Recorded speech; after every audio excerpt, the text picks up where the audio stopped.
have a really wonderful panel tonight. This was planned as these are all educators and students on the front lines of how evolution is and is not taught in ordinary public school classrooms. David Campbell, who will be our first speaker, is a high school biology teacher in Orange Park, Florida, and he came all the way from Jacksonville to be with us. Mr. Campbell, who helped write Florida standards for the first time, mandate the teaching of evolution, is here to talk about, among other things, the difficulties of reaching students who have been raised to believe that science must clash with their deeply held religious beliefs. Mr. Campbell was profiled last summer in the New York Times in an article titled "A Teacher on the Front Lines as Faith and Science Clash." I think many of us who engage in esoteric discussions about this subject have a lot to learn from teachers to whom we often give mandates but no actual support. Our second speaker is Dr. Jose Maldonado, principal of the Columbia Secondary School for Math, Science, and Engineering, and an adjunct assistant professor on the faculty of Teachers College, Columbia University. Dr. Maldonado will give us his view of the subject from the standpoint of both a high school principal and someone who trains teachers who are going to be out there on the front lines in the classrooms. Our final speaker is Matthew LaClair, who was chosen by the American Civil Liberties Union as its 2008 Youth Scholar. Mr. LaClair, as many of you CFI members know, has been an activist since high school. Well, that was like a year ago. Yes, on this issue, and many others involving the rights of students to be taught without having teachers' religious beliefs imposed on them. Matt is a freshman at Eugene Lang College at the new school here in New York, president of CFI-On Campus, and a board member of the nationwide Secular Student Alliance. Each of these speakers is going to give a short talk, and I'm going to throw out a few discussions by the panel, but I think that what we'll do is, instead of my throwing out a few discussions, we'll all have a discussion. You know, we're all up here very close since there are so few of us. You can pose your questions, I'll throw out mine, and that'll be fine.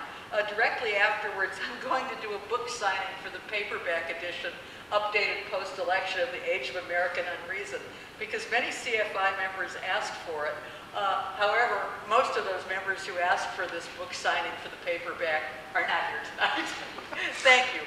First of all, please give a big welcome to David Campbell, who's been delayed in the airport in Jacksonville for a long time.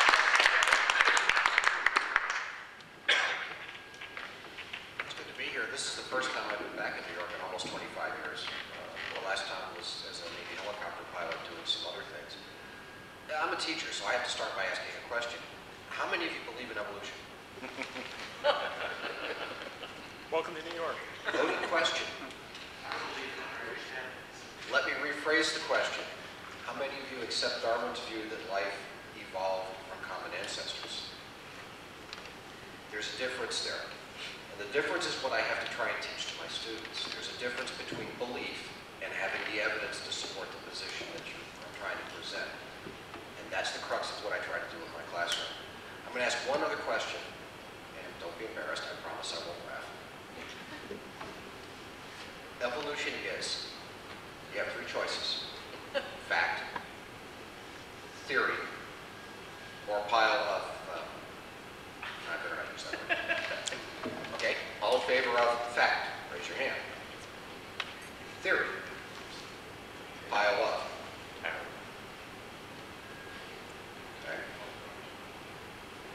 If I told you that it's a fact, my students would draw accordingly. And yet evolution is observed. It's seen in the laboratory, it's seen in the field. We've watched it in fish, birds, insects, bacteria, ask any doctor. It's a demonstrated, proven fact. The theory is not evolution itself, it's how evolution occurs. And that's where Darwin comes in. Darwin presents the mechanism. So now that we have a basic understanding of what the issues are, we can go ahead and start looking at what we do in the classroom. My job is teaching science. That's it. And I teach in a culture where Ann Coulter is perceived as the great liberal, or conservative icon of virtue. Rush Limbaugh is the next thing to God. And George W. Bush is the greatest American president in the past 100 years. My My job is teaching scientific method. I teach scientific thinking, working on database inquiry. I teach my students the difference between opinion, belief, fact, what's supported by data, what isn't supported by data. In the educational lingo, that comes down to what we call critical thinking skills. And working with 10th graders, many of whom have never actually seen this concept presented like that before, that's a tremendous challenge that I have to face, and I do it through the medium of biology. My district, just as a background, is extremely conservative. Clay County, Florida voted 65% plus for George W. Bush in 2000-2004. Slightly less than that, about 60% for John McCain in the last election. It would have been much lower than that, but McCain had a stroke of genius and appointed a true believer to be his vice president. We are an abstinence-only county. You're not even allowed to say the word, I guess I can do it here, condom in the classroom. Say it. I have a 15-mile drive from my home to the church or to the school where I teach. 14 churches in 15 miles, 11 of which are conservative evangelical congregations, ranging in size from 25 or 30 people up to a fairly good-sized megachurch. I'm no different than any other teacher in my district. I work hard, I teach my kids, I try to get a rapport with them. The big difference is 38% of the average Americans think that I should not be teaching the fundamental concept of my discipline in my classroom. In the county where I teach, that goes over 50%, and that's the concept of evolution. Every year before school starts, we have an open house, parents come in, I have the books out in front, I have a copy of my syllabus, I'm willing to answer questions, and I can count on at least a half a dozen parents or more going to the front table, flipping open the textbook for whatever course their child happens to be taking, and they're looking for two things. They're looking for the E word, and they're looking for human reproductive anatomy. And if they find either of those, they start asking questions. I get more flack for the evolution part than I do the other. The hardest thing for any teacher to do, any teacher, is to overcome misconceptions. And again, put yourself in my shoes. Ken Hubbard, American humorist, once said, "It ain't what people don't know that's so dangerous. It's what they know that ain't so." When a 10th grader walks into my classroom, better than half of them believe that evolution is not just wrong, it's evil. It leads to moral degradation, excessive violence, high teen birth rates, excessive abortions, sexually transmitted diseases, Nazism, the Holocaust, and hemorrhoids. Well, okay, I made up the last one. But all of the above. And if you think there's not a direct link between Darwin and the Nazi Holocaust, go out and watch Expelled. People who accept Darwinian evolution are evil, and they're going straight to hell. Teachers of evolution are, well,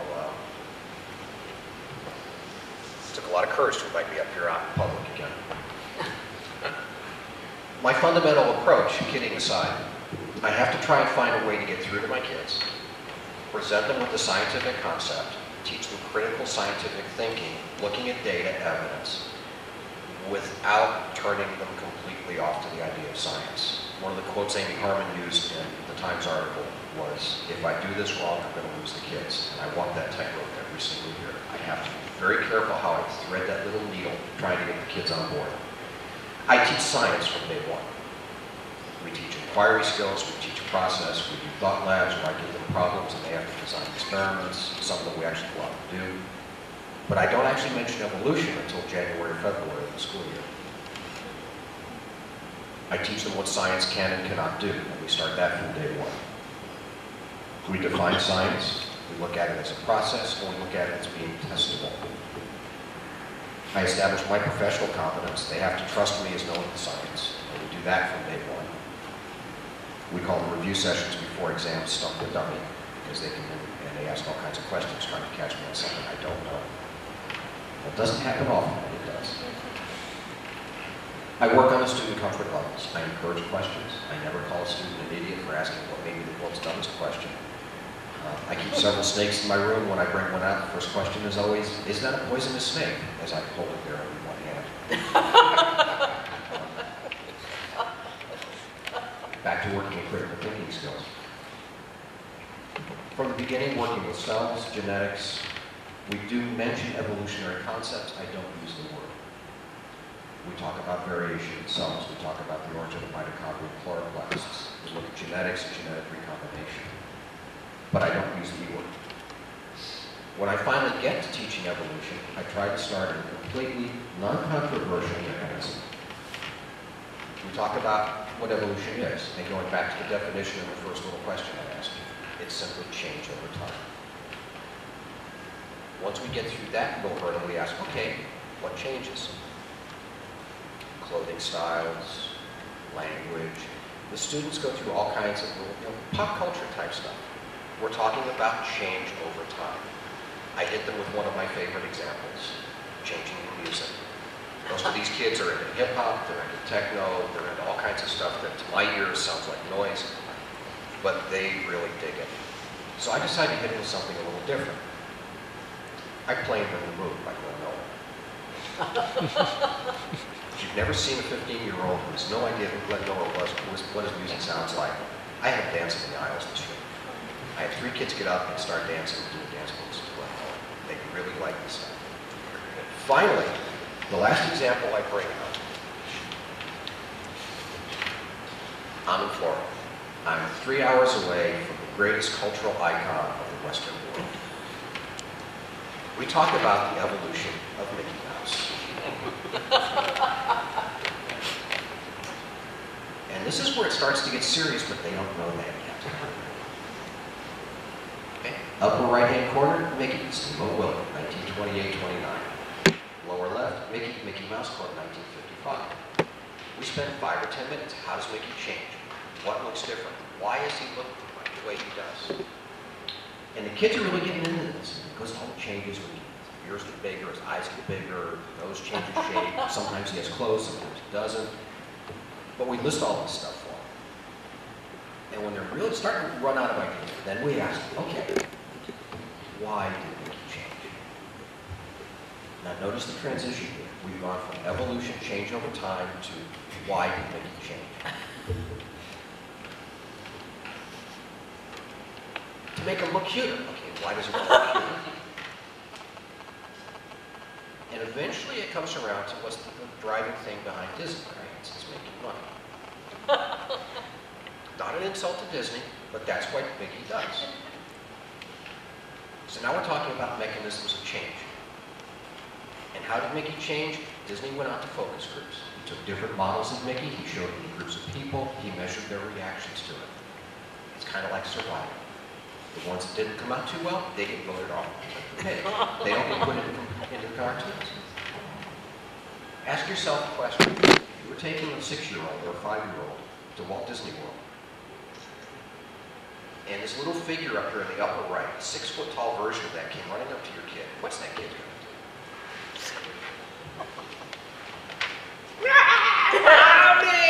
And run the other way. This is the Mickey of the Mickey Mouse Club and the Mickey of Disneyland in California. It's all about making Mickey cute and adorable and approachable to kids. So what do we talk about? It's called selection. Not natural selection, but selection. And that's the end of my first evolution class. They come in the next day and there's a big chart on the wall that they can look at. It shows dogs. It has corgis and collies and mastiffs, every imaginable breed of dog out there. Everything from the gigantic bull mastiff down to Yokiaro Taco Bell. Great Dane sitting next to a Chihuahua from the cover of Science magazine. Now we start talking about artificial selection. Still haven't mentioned Darwin's name. But now we're looking at how dogs have changed over the last 10,000, 15,000 years. Bring in other examples of that. And now finally, at the very end of the class, we start talking about bacteria. And that's where Darwin comes in, natural selection. And that's when I started to get my first kind of feedback from the kids. But at least I've got my foot in the door. This is called camel principle. Familiar with camel principle? Camel gets his nose under the tent flap, pretty soon the entire camel's going to follow. I've got my nose under that tent flap. And the kids are now ready to start looking at the rest of the evolutionary theory thing. We go to Darwin's logic, we show a picture of a giant puffball, overproduction, it works great. The idea of one living thing producing 4 trillion offspring at once blows their minds. So that's when we get into the road. Now, there are a couple of things I don't do. I never attack religion. And I'm upfront with the kids near the beginning of the class. If you go to that first mention of Darwin's name, if you listen real carefully, that's not going to happen here. It does in my classroom. Listen real carefully, you hear the door creak open, and an 800-pound gorilla walks very quietly into my room, and he plops himself right down in the middle, and he starts eating a banana. And that 800-pound gorilla is religion. And he just sits there and waits. And sooner or later, usually by the middle of the second or beginning of the third class, that question comes up. Somebody has a question about, well, did people come from monkeys? How can this happen? The Earth's only 6,000 years old. And that's where we have to start looking at science. The approach I try to take with the kids, I answer the questions as best I can. I give them the scientific explanation.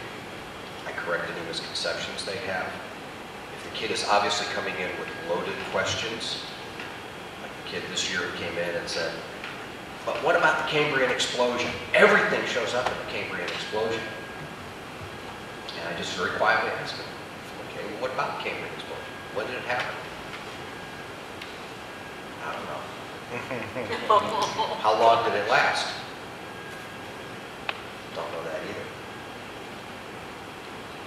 There's roughly 30 phyla of animals out there. How many of them show up in the Cambrian explosion?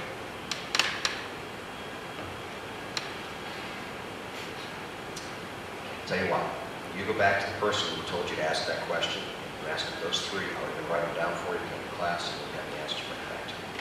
Then we'll talk about it.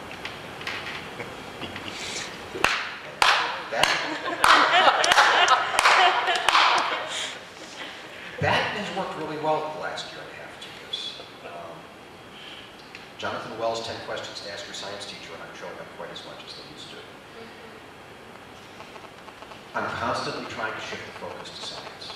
I don't get dragged into religious controversies. I don't get dragged into interpretations of the Bible. If I'm pressed really, really hard, I'll ask a student to come talk to me after school. I start trying to go into some of those things Steve Gould wrote in Rocks of Ages, the idea of Noma. But I don't get into religious discussions. And that's pretty much how I work on this. One thing I want to leave you with, and I'll sit down and I'll probably talk to you anyway. If you look at what the creationist movement has been doing over the last 80 years, we started back in the 1920s. Florida, 87 years ago this month, passed its version of the Butler Act. The Butler Act was the law that the ACLU challenged in Tennessee that led to Scopes trial. And we had one in Florida 3 years before that, co-authored by a guy named William James Bryan, you may have heard of. He was a Florida resident. Oh, yeah. Now, the Butler Act basically said you can't teach evolution. Period. You can't do it. Well, that got thrown out by the courts. Said that's a law with no secular purpose, and you can't have that. So then they shifted to, well, let's do equal time. Creationism and evolution. And that got thrown out because of the First Amendment and the Establishment Clause. Then they shifted to creation science, as if adding science at the end of creationism made it any more scientific. And that got thrown out by the courts. And that was in 1988. Over a 3-month period in 1988, between that court decision and publication of a book called Pandas and People, creationism morphed into intelligent design. Excuse me, evolved into intelligent design. Kitzbühel versus Dover, intelligent design was declared to be creationism in a tuxedo. And now they can't do that anymore, so what have they done? They've gone to teach the controversy, which is running into legal trouble. Then they went to critical analysis of evolution, and they went to strengths and weaknesses. We're looking at a critical analysis bill in Florida right now. There was one passed in Ohio a couple of years ago. We just had a strengths and weaknesses bill passed in Louisiana last year. There are similar bills in at least 7 other states, including Oklahoma. It was proposed in New York last year, but did not pass. and there's controversy in New Hampshire. So they're changing their fighting tactics. And one of the newer tactics now is encouraging teachers, or students, sorry, to show up with a document from a guy named Jonathan Wells called 10 Questions to Ask Your Science Teacher. I have a copy of that if you'd like to see it. I also have a draft comment of something that I'm putting out for publication next month called 10 Questions to Ask Your Intelligent Design Creationist. Yes.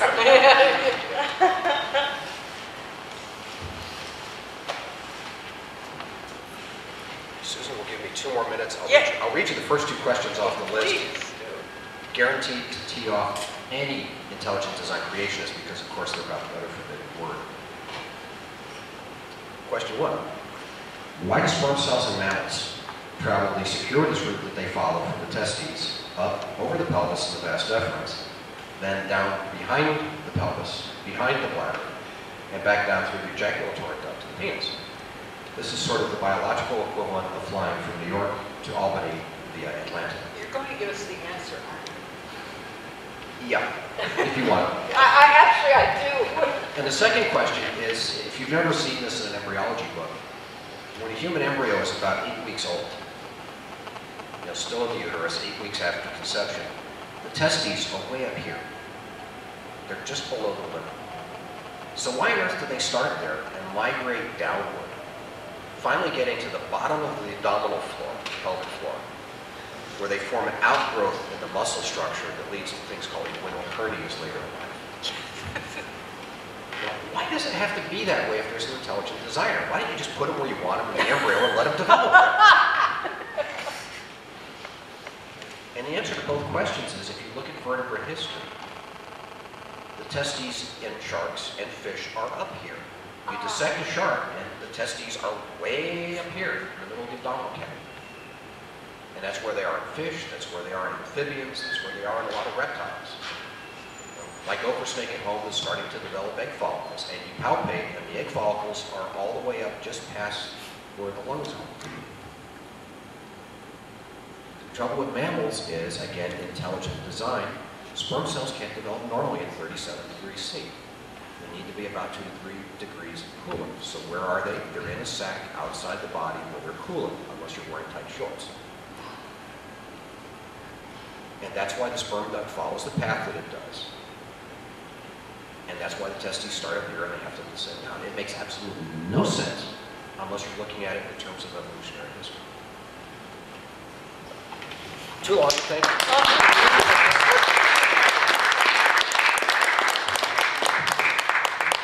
All right, Dr. Maldonado, you're going to I'm actually, PowerPoint I think thing? I'm going to turn that on, and everybody can hear me, right? I don't think I need to even use a speaker. I sometimes teach 200 kids, and By the way, I just want to say before he begins, if anybody thinks that teachers shouldn't be paid more, this lecture ought to be reproduced all over the place. oh yes, it's just one. I'm going to be focusing on a completely different kind of issue than David has presented. I do want to say, David, I'm looking for a science teacher. I'm hiring science teachers. I'm desperate for somebody with your background. So, I mean, if you're interested in a job in the new hot science, math, and engineering school of New York City, you should definitely want to move up here. I spent a good portion of my last 15 years in education, in science education, working on the issue of training teachers. Both pre-service, so people that have not yet gotten certified. I was chair of an education department in upstate New York, which for those that do not know it is actually part of the South. And I didn't know it. I walked into a bombshell there. I was the chair of an education department that trained teachers that mostly worked in small rural towns of upstate New York. I'm an evolutionary ecologist by training. Used to be an academic teaching marine biology, ecology. I used to be a specialist in coral reef fish. So I've gone from being a scientist to working with training future science teachers. And my research in science education focuses on the teaching and learning of evolution. And what I thought I should share with you today is one of the chapters of my thesis research that looked at the issue of the training of the teachers of science and how qualified or not qualified they are to teach evolution. In a general sense, I was looking at why it is that evolution is not taught, and when it is taught very poorly.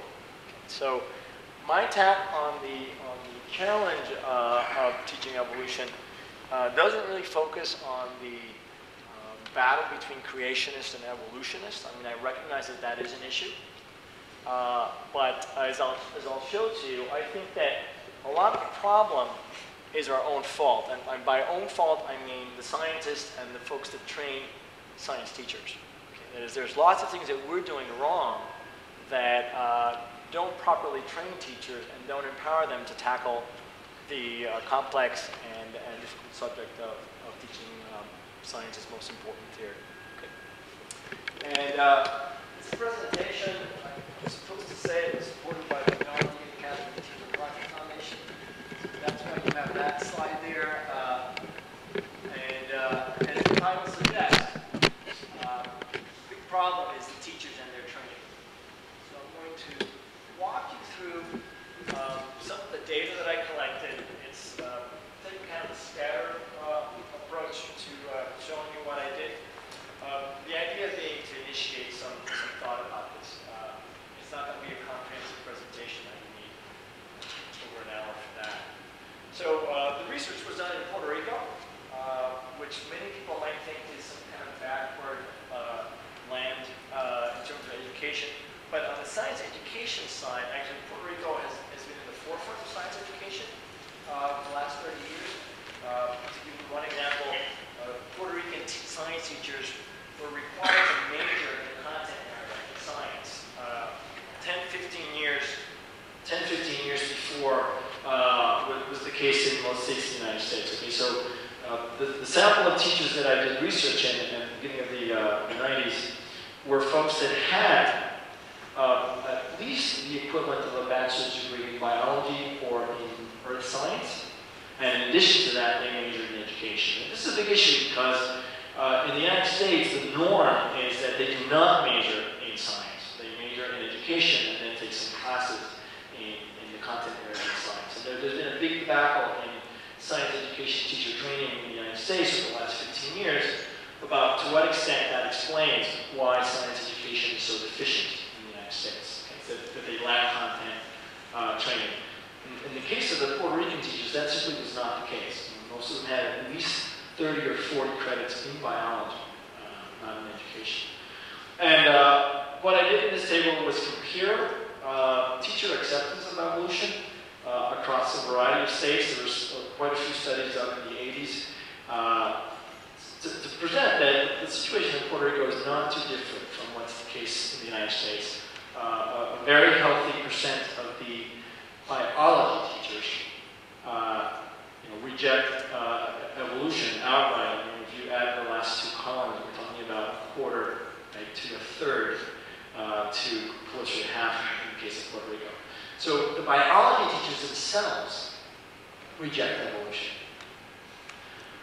I wanted to show you some of the quotes that the teachers that were involved in this study. I sampled close to 100 teachers, filled out a survey, took a content knowledge test that focused, amongst other things, on evolution, and also a sub-number of them, about 30 or 40, were involved in an interview with me for about 2 to 3 hours. So at a population of about 100 that did the survey, and then about 30 that were involved in more in-depth conversation about it. And these are the kinds of comments that we get from biology teachers in Puerto Rico. So teaching evolution is not like genetics. We know that genetics is true, the genes are known to exist. But evolution is just a theory. Nobody has really proved it. You got things like the second person. I'm religious, so I'm really clear on my opinion. I hope you don't doubt that their clarity has to do with accepting evolution, or their clarity has to do with they don't think evolution occurred, and they don't really think it should be taught. Another stream of thinking that was very common amongst science teachers was that the evolution content subject was not important enough to be included. So when we prioritize different subject matters within biology, evolution could just be left out. Comments about and concerns about presenting evolution as neutrally as possible, but some fears about religion creeping in. And the teacher telling them that they have a right to their beliefs and that nothing is evolution is proven anyway. Concerns about evolution being boring to students. So teachers think that if you do focus on the subject, they're just going to be bored. And then the last one, a concern about their own knowledge of evolution. Right? Teachers of biology feel uncomfortable talking about the subject matter because they are not comfortable with the subject matter themselves. They don't feel they know enough about it.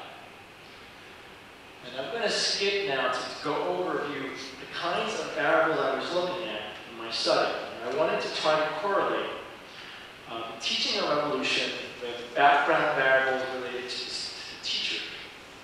So for example, I was looking to see if there was any correlation between the teacher's religious affiliation, whether Catholics, the Adventists, etc., the religious faith. We did that by measuring their degree of attendance and participation in religious activities. So, for example, religious teachers that went to church every Sunday were put in a different category than those that went once a month or once a year.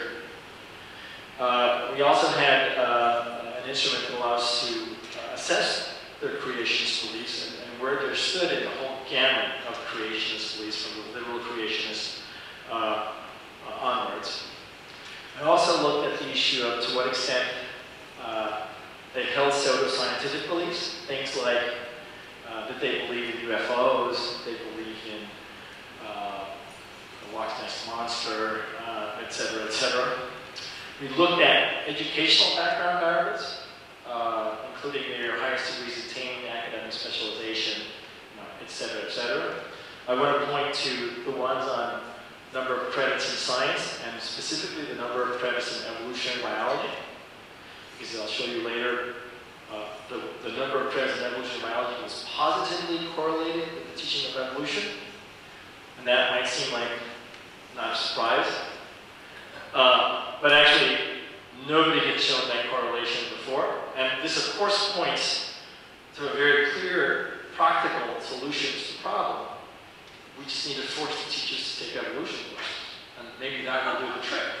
But nobody had bothered to even look at a simple correlation like this.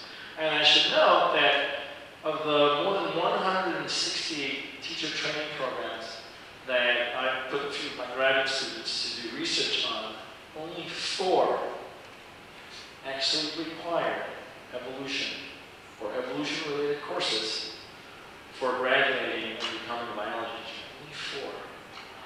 And of course, the biology departments blame the education departments for this. But in reality, if you do the same thing for biology majors across the United States, a very, very small percent of the biology departments in the United States require a specific course in evolution to graduate the biology degree in the United States. So it's this notion that, it's all the education departments that just don't know what they're doing, that is commonly heard in biology departments or science departments, is nonsense. Biology departments themselves are not requiring biology students to take a course on biology's most important theory, which, is a strange thing. We looked at issues that have to do with the teacher's experience, how many years they've been teaching, whether they have been involved in pre- and in-service teacher training programs that focus on evolution or ecology or anything that can be related to being better prepared to teach evolution. And we look at other things like their affiliation or interest in teaching in particular ways, their teaching philosophies and instructional approaches, their assessment methods, et cetera, et cetera.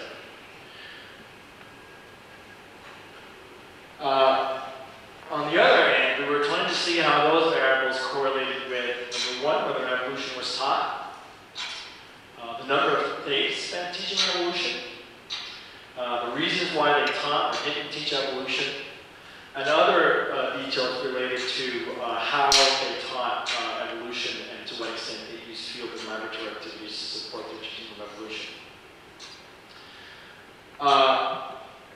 I'm going to run you through some of the highlights of the results so that you get a sense of what my findings suggest.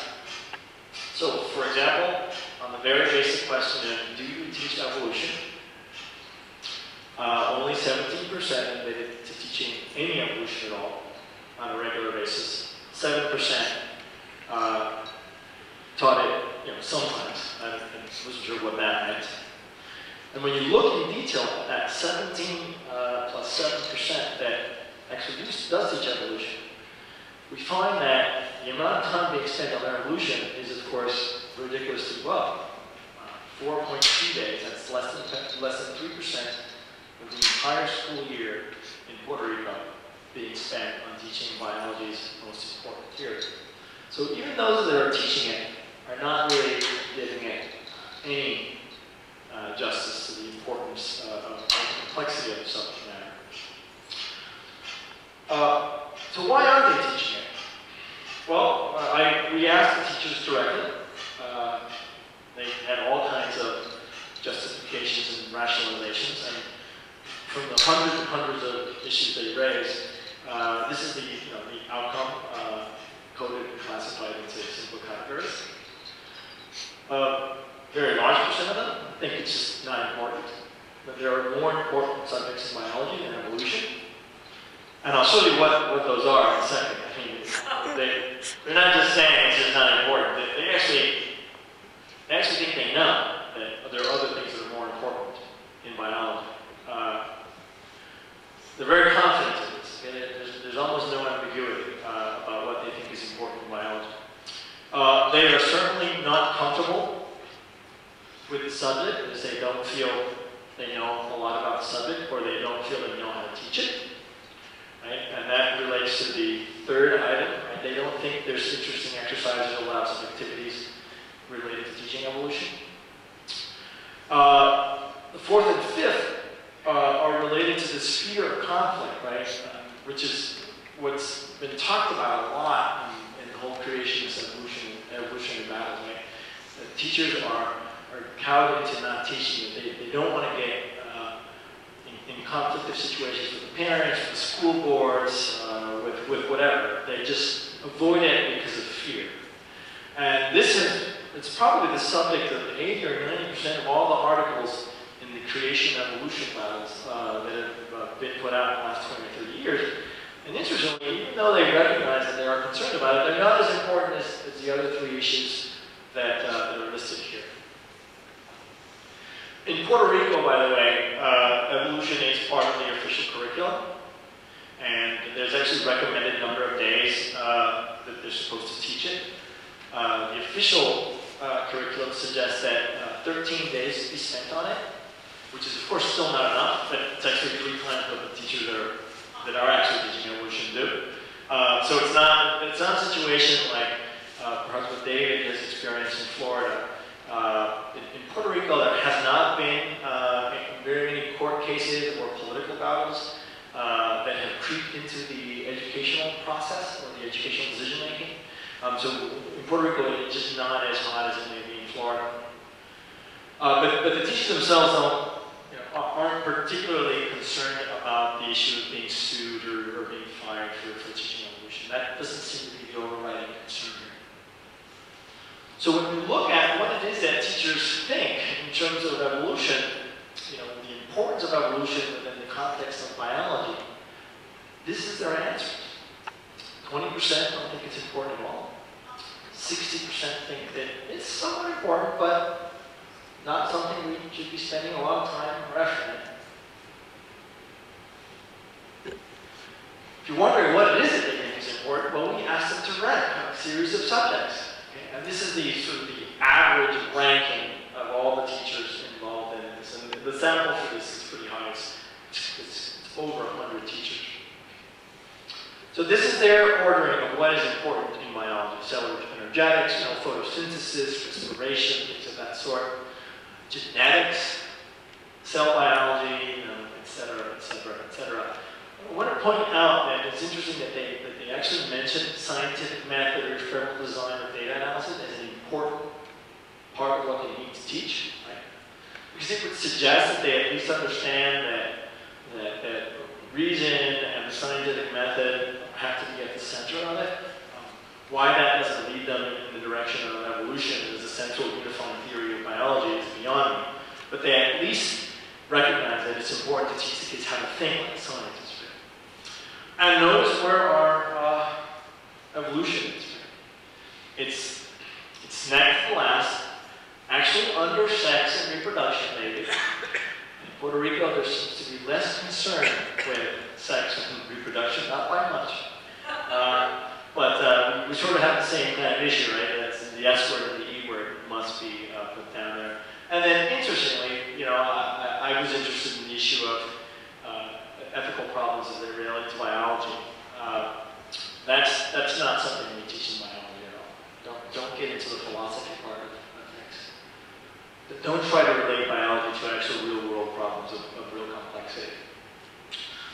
So, we looked at the issue of why is this happening? Why is it that biology teachers don't have any sense of the importance of evolution? Why they don't think it's important to teach it? Why aren't they actually teaching it? In the various kinds of data we collected, we started popping out things like this. These are the teachers recalling, in some cases, they were trained 20 years ago, right? So they are self-reporting the importance of evolution in their training, typically their undergraduate training to become biology teachers. And the vast majority of them felt the subject had never been touched upon or never been covered.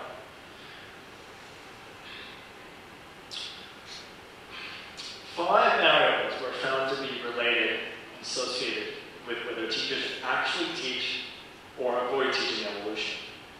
And if you recall, I showed you a whole bunch of different variables that we were looking at.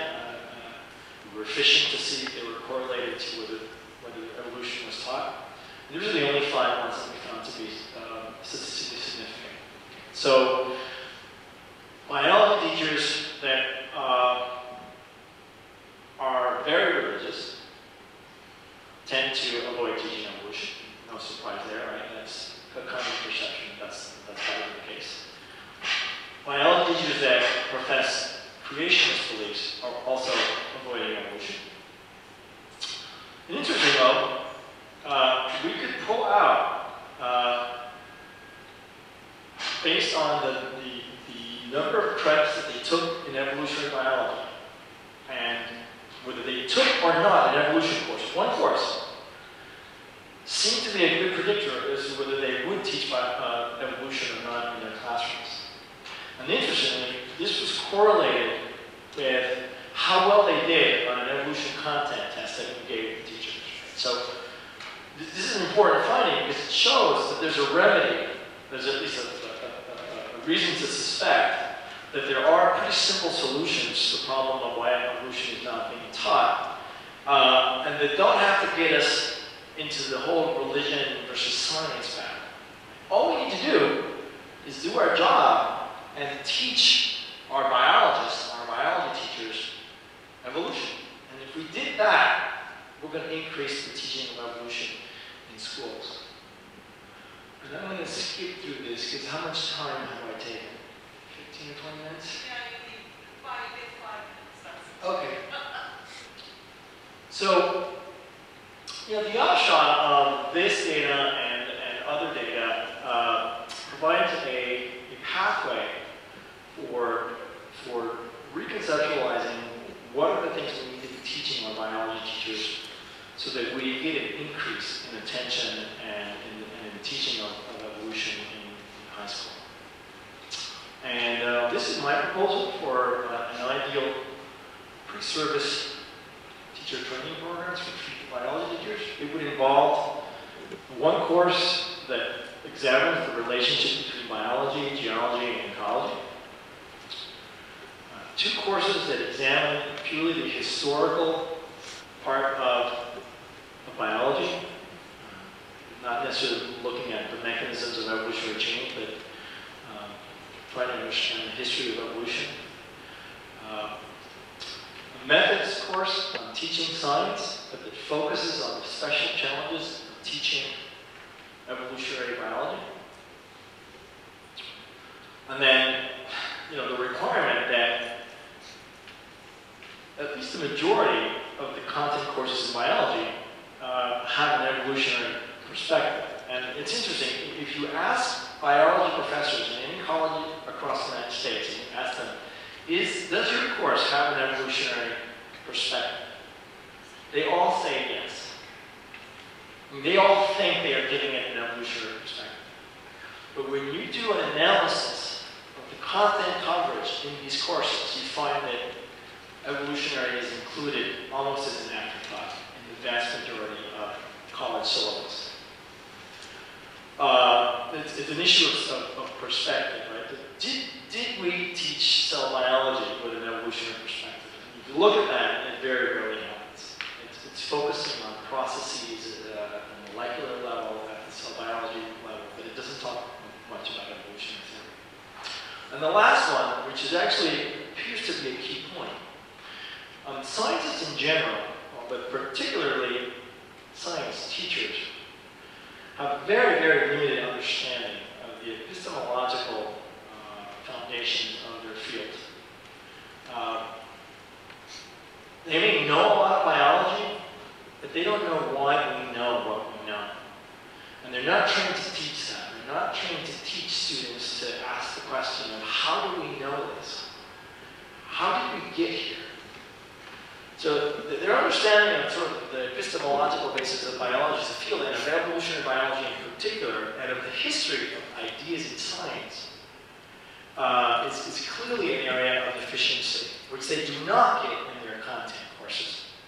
And because virtually no department that trains biologists that I know, and I have looked quite a bit, requires its biologists to take a course in the history or philosophy of science. So they all offer one course. Typically, they farm it off to the history department or the philosophy department. I don't know of any actually biology department that has a historian or a philosopher in residence in the department. I think there's one example. And they don't want their students taking history or philosophy of science. It's almost like, they're not going to count it as a methods class, as a content class. And this is a big part of what I think needs to happen. And I want to wrap up by just saying this. In the last 8 years, I've been a leader of public schools and private schools. And I've been on the other side of this. I've been on the side of trying to hire science teachers for middle schools and high schools. And I've been in a very privileged position because I've been a principal of elite schools. So, when I put up an ad, I get 300 science and math applicants for a middle school science position. So this is not one of those cases where you get 10 applicants. I have a vast and deep pool of applicants for the jobs. Of course I ask my pet question about, what role do you think evolution plays with the broad context of middle school or high school science education. And it's amazing how many times I have to eliminate candidates because they don't think it's important. And it confirms the findings over and over again that biology teachers, we have our David Campbell, are poorly trained and don't understand just how important evolutionary theory is, and just how important it is to introduce kids early on to to these fundamental ideas. So that's my story.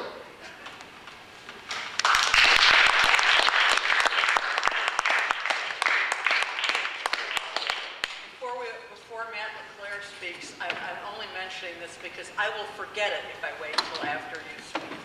I think this is so important because this study was done in Puerto Rico. I would have expected, frankly, that in Puerto Rico, it would be better than, let's say, if you did this study in the state of Texas, simply because the Catholic Church, and most Puerto Ricans are Catholics, has never set itself up, or at least not since the middle of the 20th century, against evolution in the way that right-wing Protestantism has, because Catholics don't believe in a literal interpretation of the Bible. It's been one of the issues between Catholicism and right-wing Protestantism for a long time.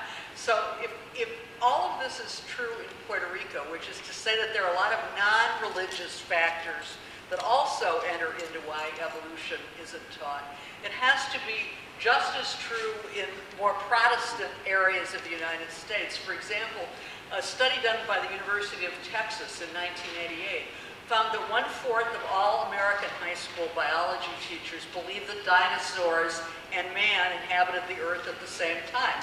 And they did a religious breakdown, and they found out there was very little religious difference in the teachers who, so in other words, let's never underestimate ignorance. And now, Matt. Okay, I think what I'm going to do here is I'm going to tell you a little bit about my personal experiences growing up 10 miles away from right here, New York City. I actually grew up in a town called Kearney, New Jersey, and it's fairly split. I'd say maybe half conservative, half liberal, certainly not as it is in York County, Florida. And when I was taught evolution in my biology class, it was covered very quickly. Essentially, it was, okay, here's this guy, Charles Darwin. These two different species had this baby that ended up wrong, but it worked, and so now we have evolution, and that's it. And it was just kind of sped through, and there was really, I didn't remember much of what it was taught. But in my school, the problem was not just that my teacher wasn't very good at teaching evolution. The problem that I faced was a history teacher that I had in my junior year in high school. And I'm going to talk more about the evolutionary aspect of it a little bit more than everything else, but essentially what happened was this was a teacher who told us during class time that if you reject Jesus as your personal savior, you belong in heaven. He also told us things like dinosaurs were on Noah's Ark, and he got into the theory of evolution. And the way that the story, the way that the situation actually came out in the class was he was basically saying that the Bible shouldn't be taught in classrooms because most of Americans are Christians, and therefore, because they are the majority, because they are the ones that are at the front, they should have their personal beliefs taught in the public schools. And when he was making that claim, I responded by saying, well, what if students don't believe in the Bible? What do you do then? And he came back by saying, well, what if some students don't believe in evolution? What if some students don't believe in some other weird aspect of the educational curriculum? And my response was that, well, evolution is scientific. But my teacher had a question. Is it? I told him, yes, it is. And I can get you a lot of information on it. His response was, I'm 38 years old, and I've seen all the information. This was in a U.S. history class. So how evolution is actually going on during a U.S. history class, I don't really know. But the frightening part was that he started to talk a little bit about his idea of what evolution is. And the question that he asked was, what is the scientific method? Let's write this on the board. This was an accelerated U.S. history class. So most of the students that were in the class were also in an accelerated science class. They had taken accelerated biology. They were a little bit confused. They weren't sure exactly what the scientific method was. And some people were trying to say, well, I think the first step is asking what the problem is, and then the second step, they didn't know the order.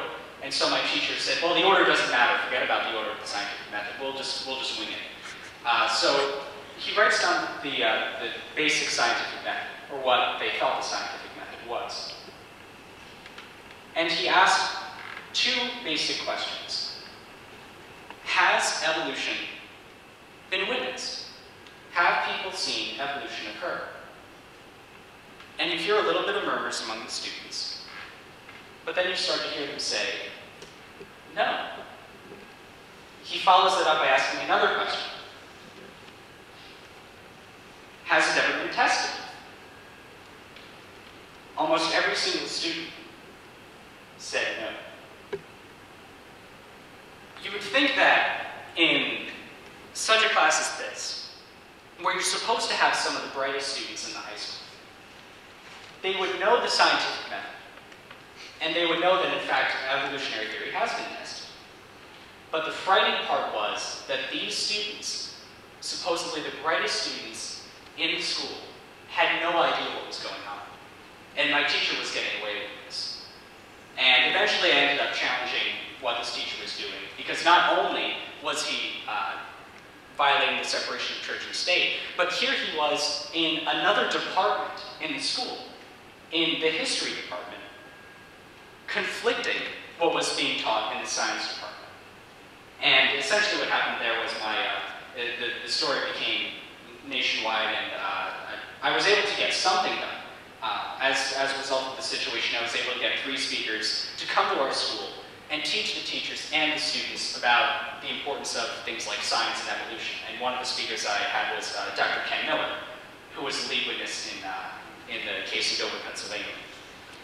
And what was really amazing to me about that situation was even the science teachers that I knew, even the friends that I had for a long time, they were defending the teacher almost the entire time. I had one teacher in the entire school who defended my position. And all the other students, all the other friends that I had, all the other science teachers either kept completely quiet or they defended the teacher and what he was doing. This is 10 miles away from New York City. And I think it's pretty clear that this problem happens everywhere. And so when people say that, well, it's just in the Bible Belt that this stuff occurs, it's not true. It's everywhere. And I think, for the most part, the problem is not only that certain teachers have these religious beliefs that to them, seem to conflict with evolutionary theory, but a lot of times it seems they just don't know what they're talking about. It's a lack of knowledge, and it's a lack of information. And the students are not taught to think about anything that they're taught. Usually, when you go into a classroom, and this is my experience, but I'm sure that everyone has gone through this at some point in their lives, you get the textbook. You're told, open up to page 20, let's say, and read this chapter. Why do you read the chapter? Is it because you want to learn, or is it because you want to pass the test? The way that it seems that the schools create this kind of atmosphere is they want you to pass the test so they can get good scores, so they can look good. But when students actually try to think about what they're being taught, they come into other sorts of problems. In my senior year, I came across a textbook which said that students cannot pray in public schools under any circumstances, which is false. That's not true. Students can pray inside of public schools, just as long as it's not led by an administrator or a school authority. It also said that scientists don't know how bad the greenhouse effect is, if it exists at all. There were so many statements in this textbook that were just wrong and clearly biased that I challenged that textbook too. But unfortunately, the teacher that was teaching this class, Advanced Placement American Government class, defended the textbook. And every time that I tried to point out what was wrong with the book, using evidence, using other sources, even when I went to publicly challenge this book, I contacted the Center for Inquiry, and I worked with other organizations and scientists, including the director of the Goddard Institute for Space Studies at NASA. I was able to use all these different sources to try and at least explain not only to thousands probably of other school districts that use this textbook, but even just to my one teacher that I had who was supposed to know the very basics of simply American government, she didn't want to hear it. And I think that the problem with evolution and creationism in public schools is that there are so many problems like that where students and teachers are both taught not to think. And when they're taught not to think, you usually find that they're not truly interested in learning. They're interested in memorizing. So I'm going to try and, I think I'm going to end here because I noticed we were getting a little bit late, but it should be a pretty interesting discussion. I don't know, I want to get to this. It seems like everyone here has a lot to contribute to, so I think I'm going to move on and get to the panel.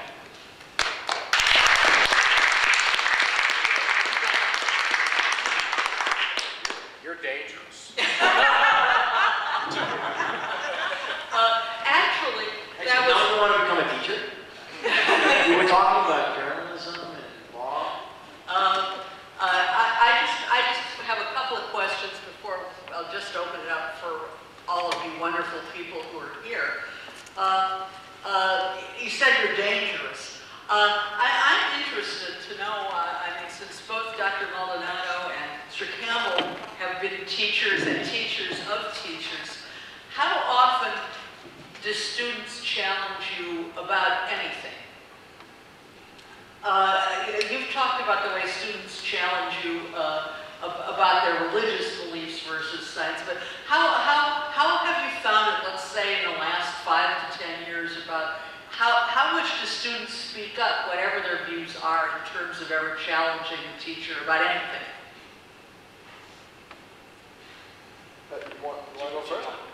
Any of I'm not sure who are you addressing it to? I'm addressing it to all of you. Well, I would say that if I was to go back 5 or 10 years, I wouldn't really know. So No, I guess I really meant that. Right, that's what I figured. So Yeah. let's start with one of them first and video. I think it's highly variable. In the current school that I work in, our students actually take a philosophy course every year as part of the core program. And it's actually a course in 6th and 7th grade focuses on argument. So I find myself arguing with students all the time. And it's not just early adolescence issues, it's that they're clearly receptive and have absorbed the argument structures and the argument theory that we're training them. So it's pretty clear that if you train kids to think critically, they will respond. What worries me more, actually, is not the kids in the high school. It's the graduate students and undergraduates that I have encountered in 4 or 5 different institutions, including the current one that I am associated with. The science teachers often don't ask questions about educational theory and practice. They should be asking. So I'm concerned about sort of passivity and lack of critical thinking amongst people who are already science teachers. Wow. I had a very interesting experience. I've actually been teaching a course that is dually enrolled between nurses in the PhD program at Columbia and science teachers. And the contrast between the two bodies of students was interesting in itself. Nurses are now being highly trained in evidence-based practice, which is a terminology that is just now starting to seep into the teacher training programs. And there's an equivalent perspective on how to make decisions in education and instruction. So I'm concerned about the teachers. I'm still concerned about the teachers. I'm concerned a lot about the students coming up as well. I teach the International Baccalaureate program, which requires ethics discussions. That's something that we do. it takes me a good 6 months to a year with my students. I get them for 2 years, junior and senior year in high school, to get them comfortable questioning things in my classroom. They've been spoon-fed for so long, and they're so used to the idea that the teacher is always right, books are always right. Therefore, anything I see in print has to be authoritative. And I fight that tooth and nail. Got in trouble for it last year. I posted Dan Coulter column on my bulletin board, and I circled all of the errors, which made the column really hard to read, but that's all right. So we're starting with that in the high schools. The students are being browbeaten by certain teachers into not asking questions. And I have seen a teacher, when asked a question that challenged something that was in the book, retort, well, it's in your book, just go with it. And you can't do that. Just for the record, the biology textbook I use for my average class, I've been looking for mistakes. We've only had the book for 2 years, and so far I'm up to 57 errors in the book, ranging from basic definitions, things like genetics, and just the day before I came up here, discovered that it was discussing the use of oxygen in the Krebs cycle, which, if you're not a biologist, it works better. It is an anaerobic process. There is no oxygen involved, but the book is making a big deal about it. So, yeah, I don't see a lot of challenging for students, and I would like to see a lot more. But we're raising an entire generation of followers. That scares the living hell out of me. Let me add something to that. A lot of my concerns in my book about the age of American unreason are that, in a sense, the availability of instant information on computers, on one hand, it ought to make things better, but on the other, if people just accept what they see in print, and this print, this text is all over, is there any effort made, and it seems to me that in both philosophy and science classes, there's a logical place for it, to give students any training in how to recognize what is a reasonable source of information on the internet and what isn't? I can tell you what my teachers have done during my experiences during high school. They always say, don't use Wikipedia. That's the first thing that they say, because Wikipedia is untrustworthy. It's written by, people that it's not necessarily edited. Like the rest of the internet. Like the rest of the internet, right. That's their concern. But if anything is written by what they consider to be a professional author, they'll go with it. But the funny thing is that even if it is, like we were talking about before, in a textbook, it's understandable that a teacher would believe, well, that's a credible source of information. That's a place where you can get really good information. But it's not always the case. When I pointed out the errors in the textbook I used in my class to my teacher, she actually, the first time I challenged her, she said, well, I'm sorry, we can't talk about that right now, we have to move on. And that was when we were talking about students cannot pray in public schools because the Supreme Court has said so. So it's kind of twofold, I guess. There's this feeling that you must have credible information, but if it's something that we like, or if it's something that a teacher likes, it's fine. You can use any information you want, particularly if it's from a textbook, because they're always right. There's never errors. It's right if it agrees with my preconceived notions. Right. One more thing, before I think I'll throw it open. I just want to read a short part of this profile of David that was in the Times. He's talking to a student, and I've heard this, when I've given lectures, I've heard the same question all the time that's posed from teachers, that's posed to teachers. Faith is not based on science, Mr. Campbell told the student, and science is not based on faith. I don't expect you to, quote, believe, unquote, the scientific explanation of evolution that we're going to talk about over the next few weeks, but I do expect you to understand it. Now, this is something which many and teachers of freshman science courses in colleges all over the country have told me, and they usually, in fact, take this approach. But do you find any contradiction in that at all? I mean, and I'd like also to add a second question for the entire panel, which is, do you make an effort to explain, do teachers and students adequately understand the difference of the meaning of a theory in science as opposed to a wacko theory that like my theory is my toenails are falling out because I'm stressed, I could say that. In other words, they understand the difference of what we mean by Newton's law or Darwin's theory and a theory as we might use it in everyday usage. I'll take the first part on that one. The reason I use that approach is with the students I'm getting, this is something that is part of their psyche. They are trained in the church from a very tender age. And I have seen studies, and I can't quote them, I apologize. But basically, students' conceptions about self and their belief structure are kind of fixed by their early teens. So that's before I get to them. I can't go after their religious beliefs. That's something that I'm not allowed to do. For the record, by the way, the Times article, there were 6 letters sent to my school district demanding that I be fired. 4 of them came from atheist organizations in the Tampa Bay area because I used the water into wine example of a miracle as a non-example, which is a standard technique in science class. So all I'm trying to do is get that Campbell's nose under the tent and get them to start thinking about the science. And I find that works very well. It's an effective technique. I'm not challenging their belief structure. At the age of 15, that's probably not a good idea anyway. We're dealing with children.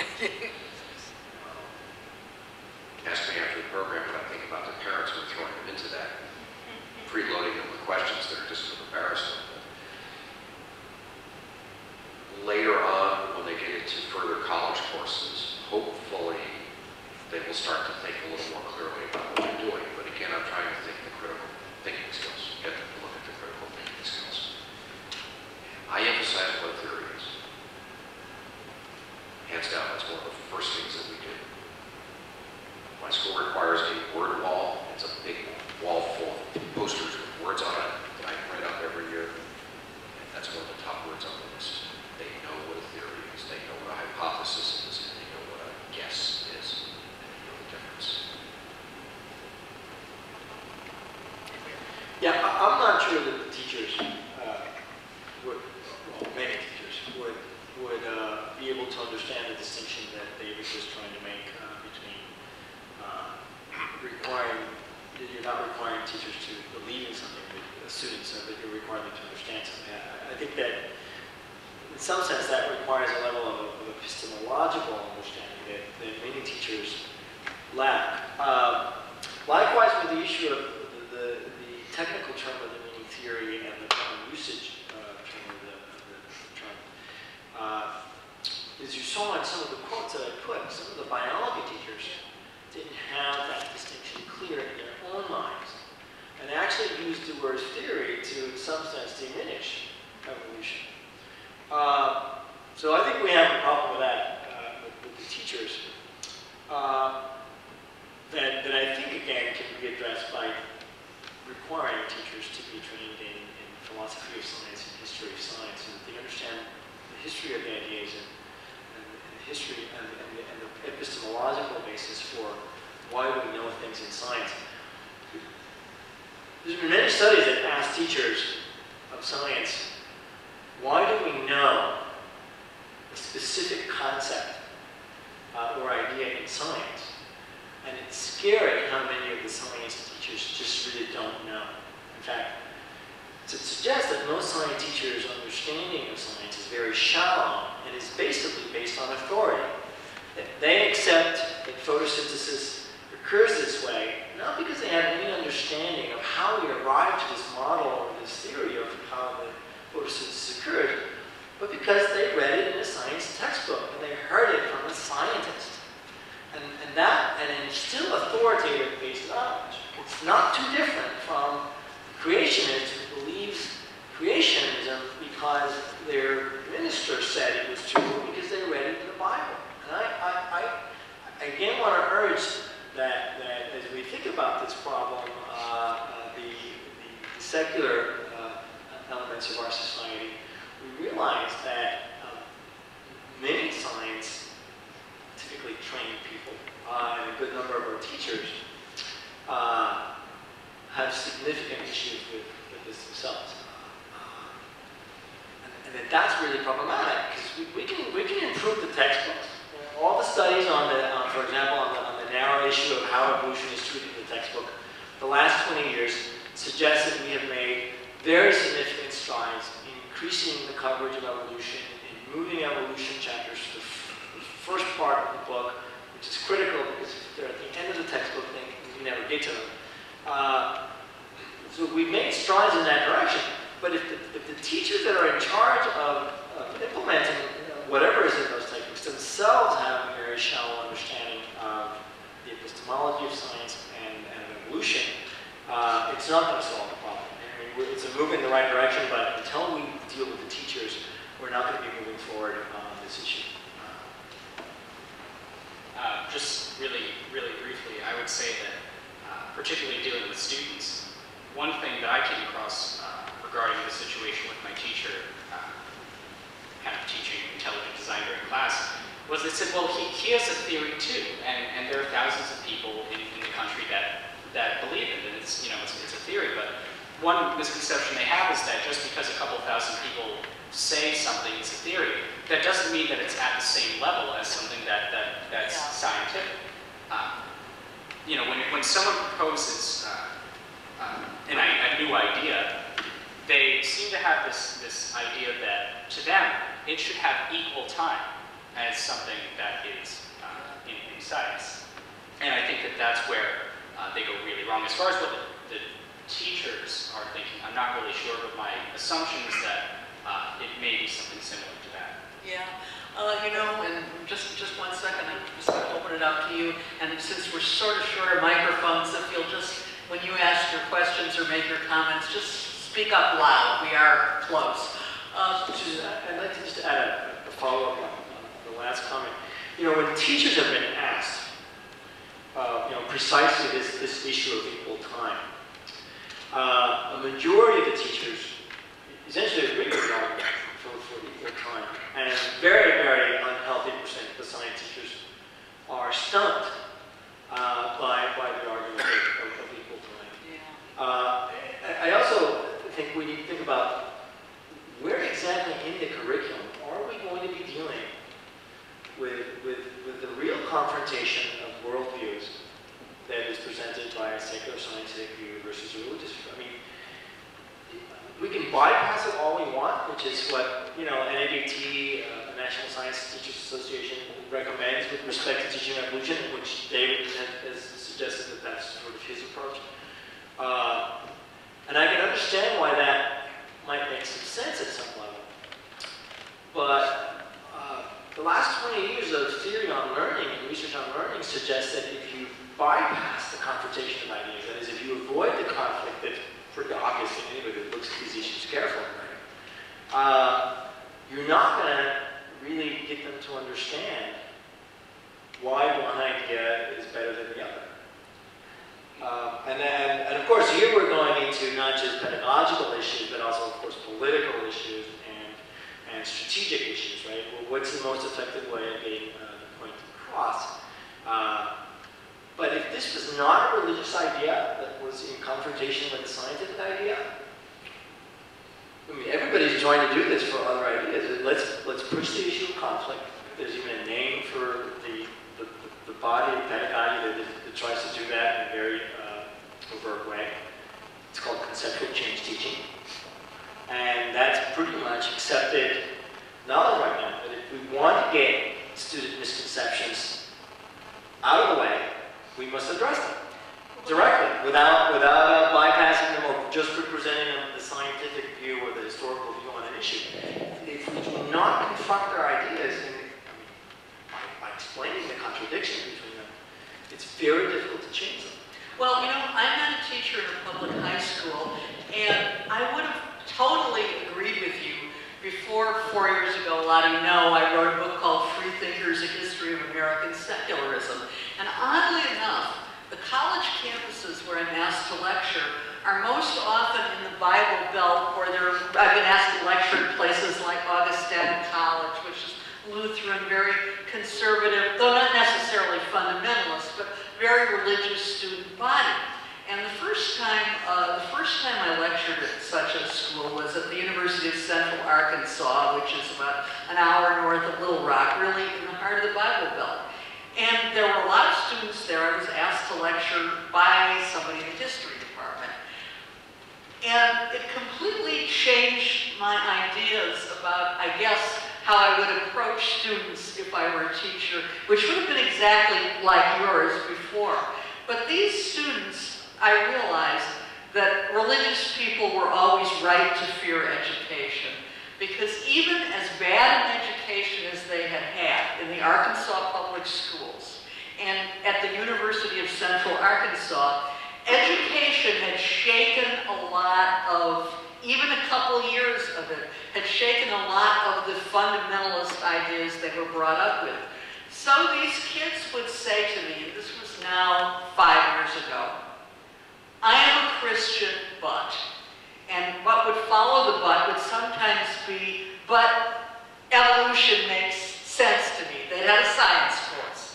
Or they would say, I am a Christian, but I believe in a woman's rights to choose. Or, I'm a Christian, but I don't see why homosexuals shouldn't have the same rights. It would be one thing or another. It would be evolution, homosexuality, or abortion rights.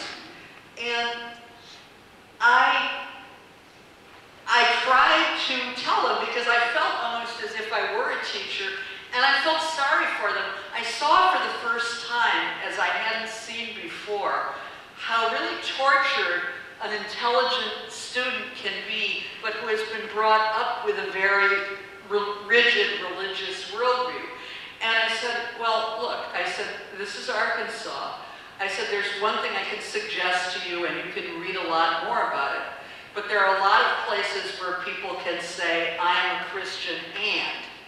Now, the truth is, to me, religion and evolution don't really go together.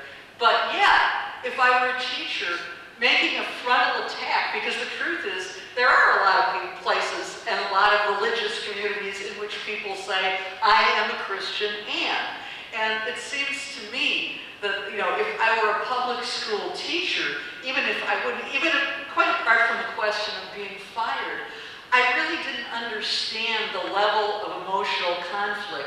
You know, the students who would confront me with those questions made up by the creationist people wouldn't move me at all. But these students moved me very deeply because they were in a very deep conflict between what they were learning, what they learned from teachers like you, and what they had been brought up their whole lives to believe. And I don't think I could say, you know, I don't think in the initial stages I could confront the complete contradiction between some of their religious views and some of the other things they believe. And after all, isn't it part of evolution that a lot of us are hardwired to believe two contradictory things at the same time? That's another question.